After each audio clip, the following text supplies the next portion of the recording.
ሰላም ጤና ይስጥልን የተከበራችሁ የኪና ቲቪ ተመልካቾች፣ ዛሬም እንደተለመደው አዲስና አጓጊ መረጃዎችን ወደ እናንተ ይዘን መጥተናል። እስከ ፕሮግራማችን ፍጻሜ ድረስ አብራችሁን እንድትቆዩ እያልኩ ዛሬ ወደ አሰናዳሁት አዳዲስ መረጃ አልፋለሁ። ከዛሬ ጀምሮ የክልል ልዩ ኃይል የሚባል አደረጃጀት የለም። ፊልድ ማርሻል ብርሃኑ ጁላ ከዛሬ ጀምሮ የክልል ልዩ ኃይል የሚባል አደረጃጀት የሌለ መሆኑን የጦር ኃይሎች ጠቅላይ ኢታማዦር ሹም ፊልድ ማርሻል ብርሃኑ ጁላ ገለጹ። የክልል ልዩ ኃይሎችን በፌዴራልና የክልል የጸጥታ ተቋማት መልሶ የማደራጀት ስራ የመከላከያ ጄኔራሎች፣ ፌዴራል ፖሊስና የክልል የስራ ኃላፊዎች በተገኙበት ተገምግመዋል። በመድረኩ ላይ የተገኙ የጦር ኃይሎች ጠቅላይ ኢታማዦር ሹም ፊልድ ማርሻል ብርሃኑ ጁላ የክልል ልዩ ኃይሎች እንደገና በመደራጀታቸው ህብረ ብሔራዊ ጠንካራ የጸጥታ ተቋም ይገነባል ብለዋል።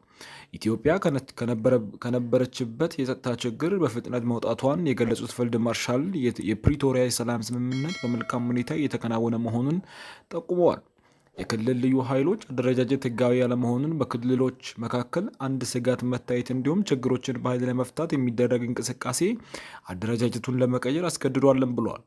በአሁኑ ወቅት በሁሉም ክልሎች መልሶ የማደራጀት ስራ ተጠናክሮ መቀጠሉን ጠቁመው ከዛሬ ጀምሮ የክልል ልዩ ኃይል የሚባል አደረጃጀት መዋቅር የለም ብለዋል።